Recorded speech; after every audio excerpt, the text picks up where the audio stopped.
Jadi enak keuntungannya itu kalau Lionel Messi yang dapat yang juara tadi pagi, ceng-cengan sama fans Ronaldo-nya enak.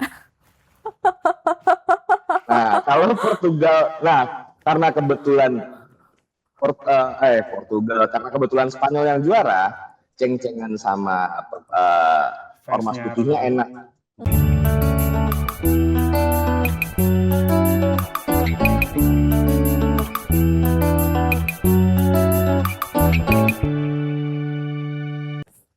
Halo, selamat pagi Kak.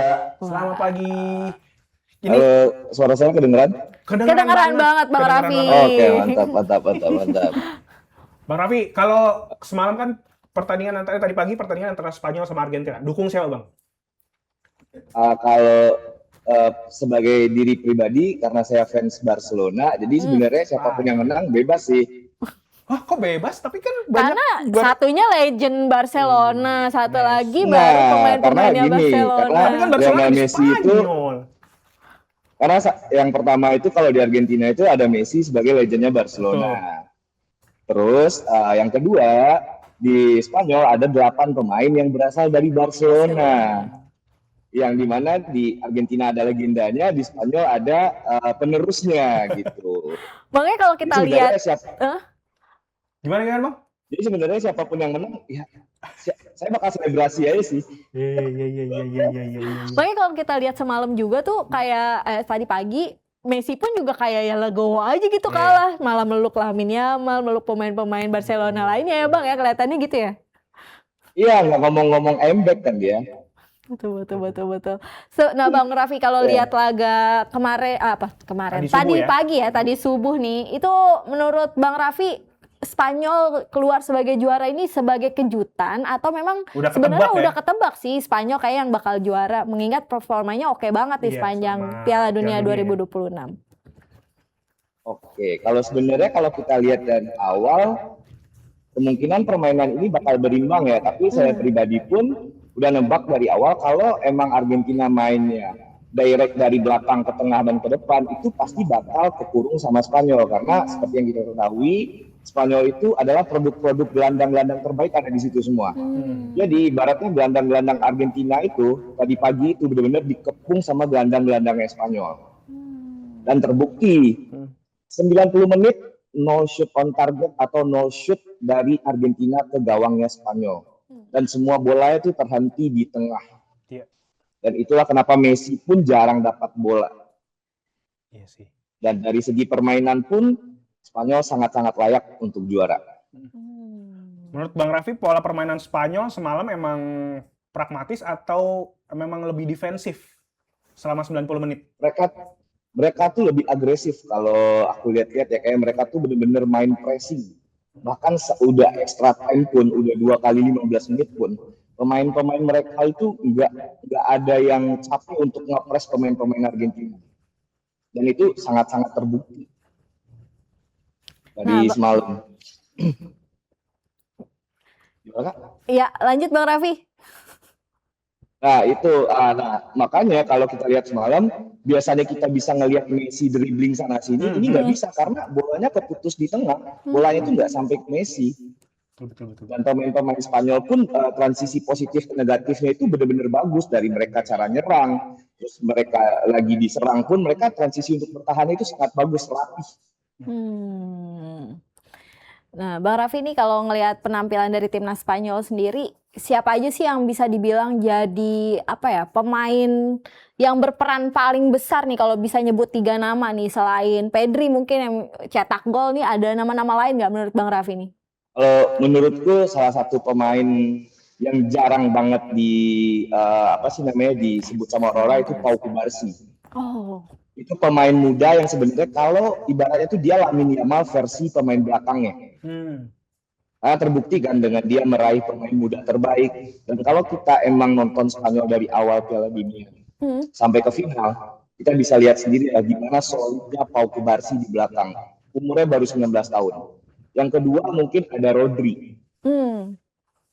Aku pikir semenjak dia kena ACL waktu itu performa mainnya agak turun, tapi ternyata di timnas Spanyol dia sangat-sangat tenang, matahin semua serangan Argentina dari tengah.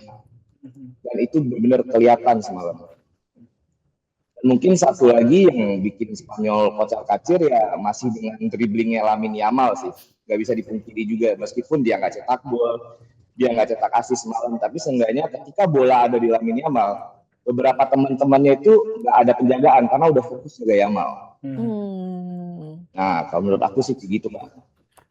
Kalau melihat pertandingan sebelumnya, Spanyol kan juga memenangkan pertandingan atas Prancis. Di sisi lain juga sebelumnya kalau melihat agak jauh dikit, Argentina agak sedikit kesulitan sebenarnya ketika bertemu dengan Swiss, walaupun akhirnya menang besar Argentina. Nah ini kalau melihat dari historis, apakah memang Spanyol itu memang karena sepanjang pertandingan cuma satu kali kebobolan, memang udah ada modal pede, atau mungkin karena Argentina selama beberapa pertandingan terakhir agak kesulitan bermain juga, sehingga membuat pertandingan di final pun secara psikologis mempengaruhi pola permainan mereka, Bang Raffi? Mungkin aku bakal mulai dari Argentina dulu ya, kayak kalau melihat Argentina yang sekarang, jujur-jujuran nggak sekuat Argentina di 2022.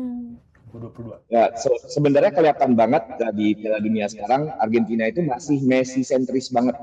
Kelihatan kan dari yang cetak golnya Messi. Bola gitu. dioper ke Messi. Kelihatan banget Messi sentrisnya, benar. Terus kalau untuk Spanyolnya, menurutku Spanyol ini tuh tipikal mainnya tuh mungkin karena banyak pemain Barca kayaknya ya. Jadi mereka tuh kalau ketemu tim kayak Cape Verde yang mainnya bertahan, mereka itu bingung.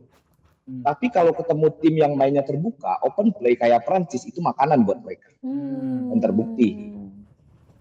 Karena permainan bola cepat ala pemain-pemain Spanyol ini emang itu yang. Tapi kalau misalkan lawan mereka itu istilahnya itu parkir tank, mereka bingung buat masuknya kayak gimana. Dan ditambah di Spanyol ini nggak ada gelandang atau gelandang serang yang benar-benar berani syuting dari luar kotak penalti. Sebenarnya ada satu nama yang harusnya ada di Spanyol saat ini, tapi sayang banget dia cedera, yaitu namanya Fermin Lopez. Itu orang benar-benar tipikal ada ruang syuting. Jadi kalau misalkan Fermin Lopez itu kepanggil ke timnas dan dia nggak cedera, mungkin lawan Cape Verde di match pertama Piala Dunia, mungkin Spanyol bakal menang. Nah, Bang Raffi, Itu kalau menurutku. Bang Raffi, kalau bicara Spanyol juga kan kita tahu mereka melakukan potong regenerasi ya. Jadi mereka memanfaatkan regenerasi pemain-pemain muda untuk memenuhi skuadnya nih saat ini. Ini menurut Bang Raffi jadi satu jalan yang berhasil kah di Spanyol dengan menerapkan hal ini? Kalau menurutku regenerasi Spanyol itu bagus banget. Meskipun kita semua tahu ya regenerasi Spanyol itu yang paling susah itu ya di pemain depannya doang, di strikernya doang. Tapi kalau untuk masalah pemain tengah sampai pemain belakang itu regenerasinya bagus banget. Ya kalau di mata orang yang ngelihat mainnya Ferran Torres ya jujur meskipun tadi malam dia nyekor, tapi pas kemarin itu pas Ferran Torres jadi starting di Spanyol gantiin Morata, kan Morata udah nggak lagi tuh di Spanyol. Ibaratnya kayak Odoai lah kalau kata orang, Morata diganti Ferran Torres gitu. Satu-satunya striker yang menurutku tajam di Spanyol yang terakhir kali itu ya David Villa. Setelah itu regenerasi striker di Spanyol sangat-sangat kurang. Tapi kalau untuk masalah pemain tengah nggak usah ditanya kalau Spanyol. Gudangnya di situ. Gudangnya di situ. Menyebut siapa? Gudangnya di situ. Kalau untuk pemain tengah. Bang Raffi, kalau tadi kan sempat disinggung bahwa Argentina itu tidak sekuat pertandingan 2022 lalu, di mana akhirnya Argentina menang 1-0 ya. Menang penalti lawan Prancis. Penalti. Nah, kalau selain dari Argentina yang mungkin bisa dibilang masih Messi sentris sampai di pertandingan tadi subuh, menurut Bang Raffi apalagi yang harus diperbaiki oleh Argentina?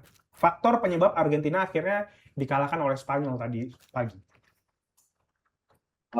Sebenarnya masih berkaitan dengan Messi sentris juga sih, karena seperti yang kita ketahui, contohnya terakhir pas melawan Swiss, melawan Mesir gitu, aku lupa, Julian Alvarez itu sempat diwawancara setelah pertandingan dan Julian Alvarez itu bilang mereka itu benar-benar bermain untuk Lionel Messi dan pengen Lionel Messi dapetin Piala keduanya.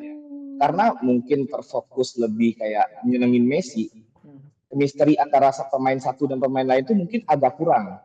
Tadi malam tuh kelihatan banget banyak banget Argentina itu salah-salah passing atau passing yang nggak nyampe lah.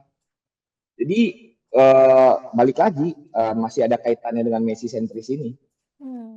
Karena mereka tuh mikirnya yang penting oper Messi gitu. Sebenarnya nggak salah juga, tapi mereka harus ingat ini bukan 2022 lagi. Hal yang sedikit berbeda ya dengan Portugal ya. Portugal dalam pertandingan terakhir malah nggak semua bola tuh diberikan kepada Ronaldo. Betul. Walaupun kadang-kadang Ronaldo kayak minta bola gitu ya. Iya, benar.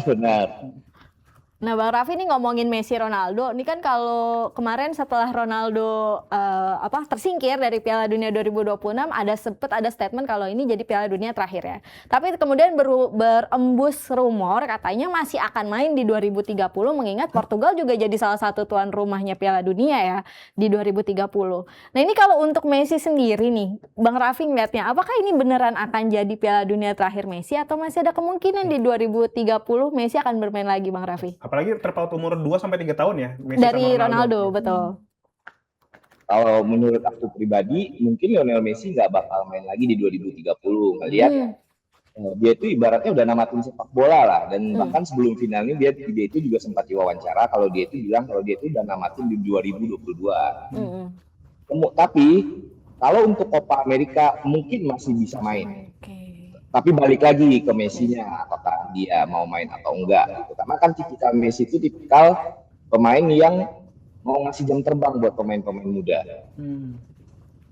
Nah, kalau menurut aku sih gitu. Tapi kalau untuk masalah Cristiano Ronaldo tadi, ya aku juga sempat dengar kabarnya itu pun keluar dari mulutnya Luis Nani, katanya Ronaldo itu masih bakal bermain di Piala Dunia 2030.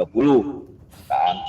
Menurutku, di umur 41 aja dia udah nyusahin tim. Apalagi 45. Maaf ya fans Ronaldo, tapi ini fakta yang harus kalian dengar. Tapi ini beneran fakta yang harus kalian dengar. Bahkan seorang kapten di Portugal itu nggak dapat pas dari pemain-pemain lainnya. Bang Raffi, kalau misalkan ternyata Messi akhirnya mengundurkan diri sebagai kalau untuk main di 2030, kira-kira di 2030 nama siapa yang cocok untuk menjadi tanda kutip pimpinan serang atau pimpinan Argentina ketika bermain di dalam lapangan selain pelatih? Kalau misalkan Paredes masih main, mungkin Paredes. Karena kalau aku lihat Paredes ini bakal ada bakat-bakat jadi pelatihnya, karena di beberapa momen kita bisa lihat Paredes ini sering banget komunikasi sama Lionel Scaloni. Lionel Scaloni open untuk itu, jadi mungkin yang bakal jadi mentor nantinya kalau Paredes masih main mungkin Paredes. Dan mungkin nanti suksesor depan itu ya masih tetap Julian Alvarez dan Lautaro Martinez nanti setelah nggak adanya Messi.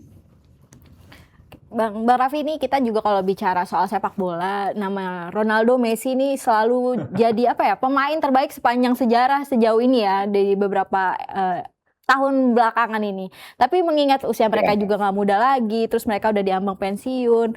Ini siapa sih nama-nama yang menurut Bang Raffi bakal jadi the next dari Ronaldo, Messi ke depannya? Apakah mungkin salah satunya ada Mbappe nih yang baru ngelewatin jadi top skornya Piala Dunia 2026. Gimana menurut Bang Raffi? Kalau sebenarnya sebelum ada nama Lamine Yamal, mungkin kita juga udah pernah dengar ya bakal ada penerus Messi dan Ronaldo itu yaitu Kylian Mbappe dan Erling Haaland di 2 tahun terakhir sebelum kita dengar nama Lamine Yamal itu naik.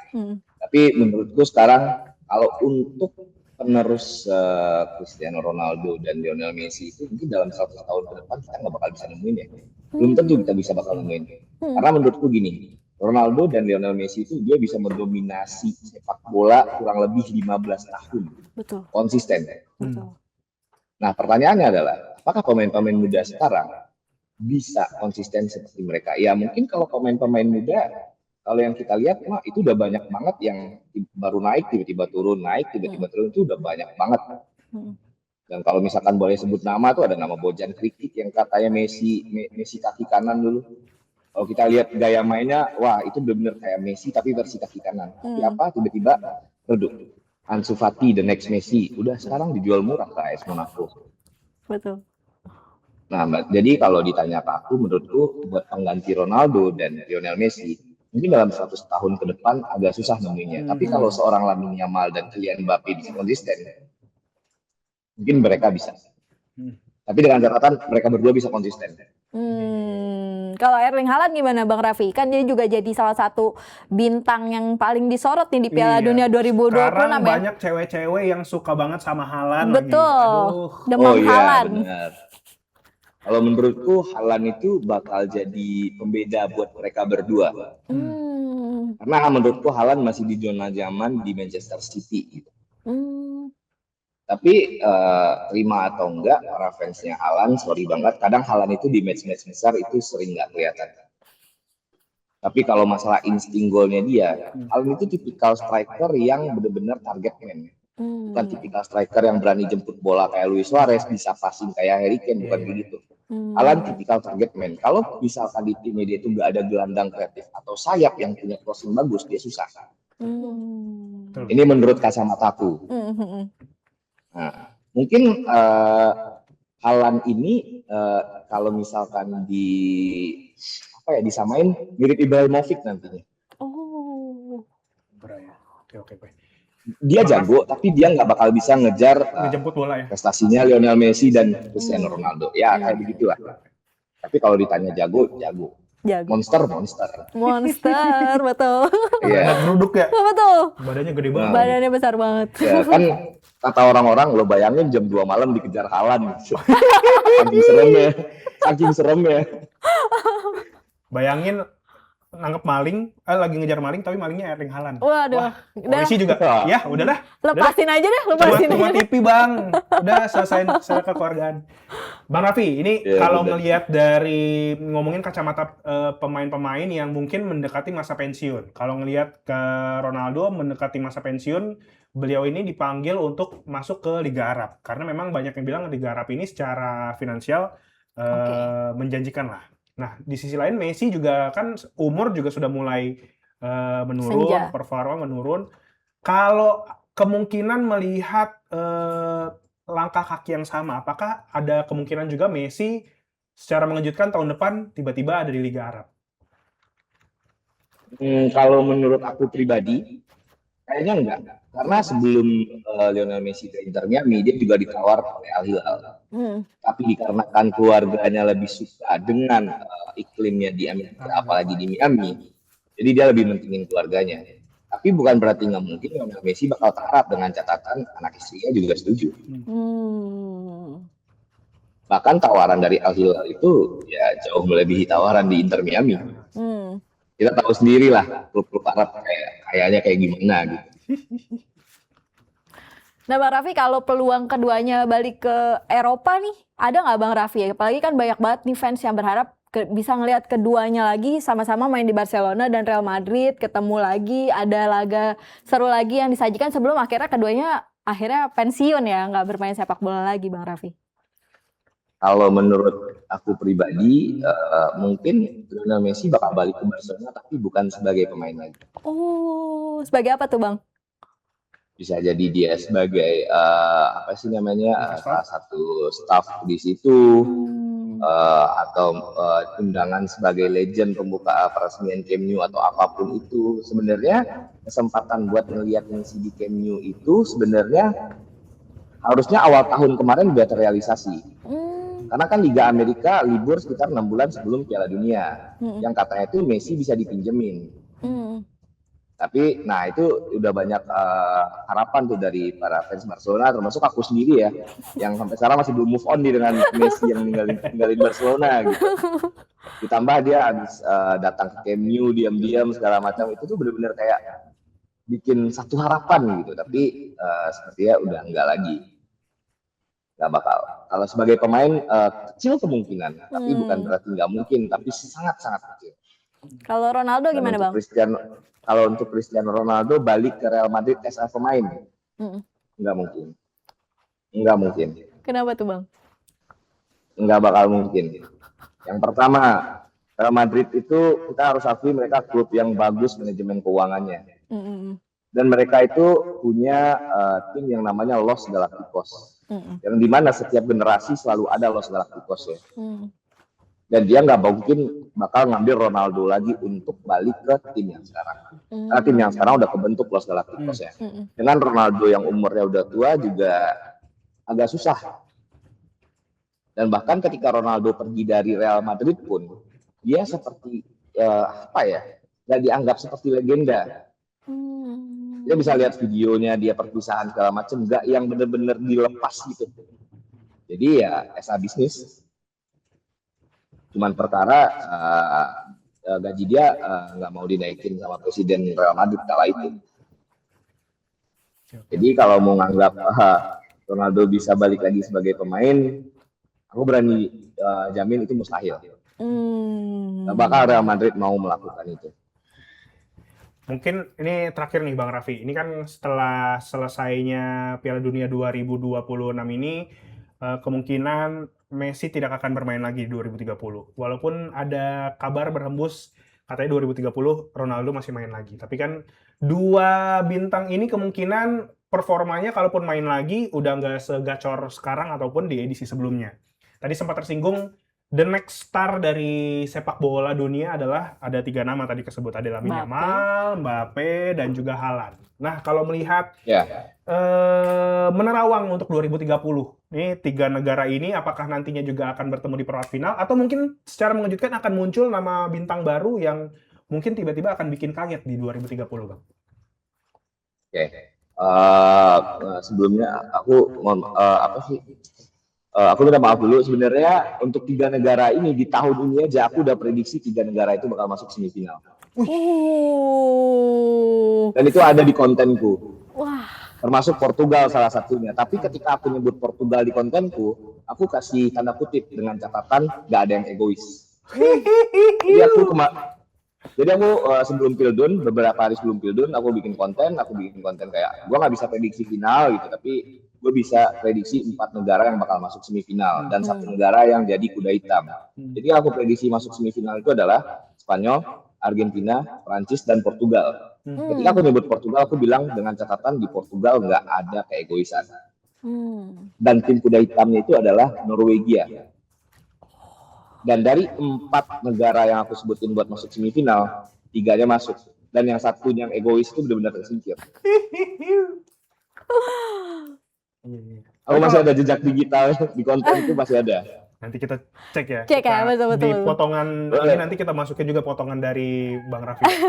Nah, kalau misalkan ngeliat 2030 nih Bang, bintangnya siapa kira-kira? Setelah Messi dan juga Ronaldo mungkin bisa jadi dua-duanya masuk, lanjut. Bisa jadi cuma salah satu doang yang lanjut, bisa jadi dua-duanya nggak lanjut. Kayak yang aku bilang tadi ya, mungkin meskipun mereka lanjut, mungkin mereka bakal naik ke bangku cadangan kan. Nggak yang benar-benar starting lagi nih segala macam, nggak, udah ngasih kesempatan buat pemain muda. Dan menurut aku 2030 nanti ngelihat Piala Dunia yang sekarang ya, kita kan masih belum ada nama baru muncul nih.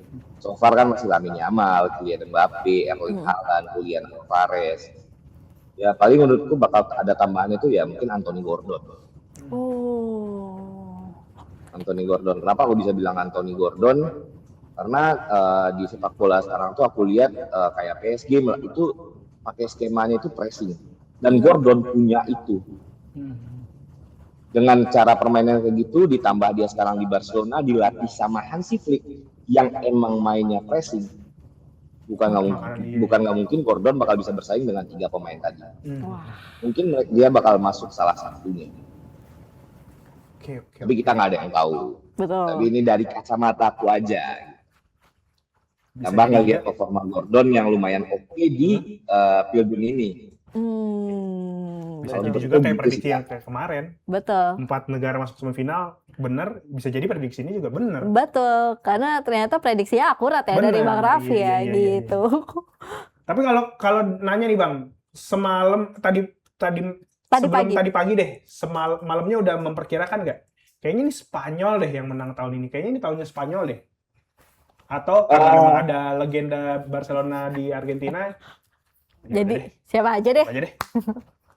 Nah, kalau aku pribadi waktu live streaming penonton gunanya lebih kemana Bang? Ya kalau aku pribadi pengennya Lionel Messi back to back dulu. Karena Lamine Yamal di 2030 deh masih muda. Tapi aku juga bilang, tapi kalau secara di atas kertas, kayak yang aku bilang di awal tadi, Spanyol bakal kurung pemain-pemain tengahnya Argentina. Karena secara kualitas pemain tengahnya Spanyol itu benar-benar bakal langit dan bumi bareng kalau dibandingin sama pemain tengahnya Argentina. Menurutku begitu, dan ternyata benar kejadian. Meskipun kalau ditanya dari hati kecil, ya aku pengennya Argen back to back lagi sebenarnya. Cuman ya udahlah, ternyata Spanyol yang juara, ya aku juga bahagia gitu. Betul. 8 pemain Barcelona dapat Pildun soalnya. Harga naik lagi deh tuh Betul. kalau pemain-pemain Barca. Bisa dilirik klub lain ya Bang? Tapi iya, cuman ya kayaknya kalau seperti Lamine Yamal, Pedri gitu nggak bakal dilepas sih. Betul-betul, Nggak masih bakal. jadi Mau andalan. Kubarsi itu juga nggak bakal dilepas. Kalau Dani Olmo, Gavi itu mungkin masih bakal ada chance buat dilepas gitu. Kayak Ferran Torres pun sekarang kemarin lagi deketin sama PSG kan. Cuman ya udah aja. Gitu. Jadi enak keuntungannya itu kalau Lionel Messi yang dapat yang juara tadi pagi, ceng-cengan sama fans Ronaldo-nya enak. Nah, kalau Portugal, karena kebetulan Portugal, karena kebetulan Spanyol yang juara, ceng-cengan sama ormas putihnya enak. Bukan, fans Madrid malah, lebih ke fans Madrid. Karena kan mereka banggain UCL. Ya, kita sebagai fans Barcelona, di tim lu ada berapa orang nih yang dapat piala? Makanya aku bilang, sebenarnya final tadi malam itu hari rayanya Decul. Siapapun yang menang, keuntungan buat mereka. Betul. Baik, Bang Raffi, terima kasih. Sepertinya waktu harus memisahkan kita. Sudah hampir jam 10. Terima kasih Bang Raffi Dewantara. Terima kasih sudah ngobrol Bang sama Raffi. kita, nge-review pertandingan antara Spanyol sama Argentina tadi malam. Betul. Terima kasih. Selamat beraktivitas. Sehat Terima selalu, kasih Bang Kakak. Raffi. Sampai jumpa di lain waktu. Ya. Selamat siang.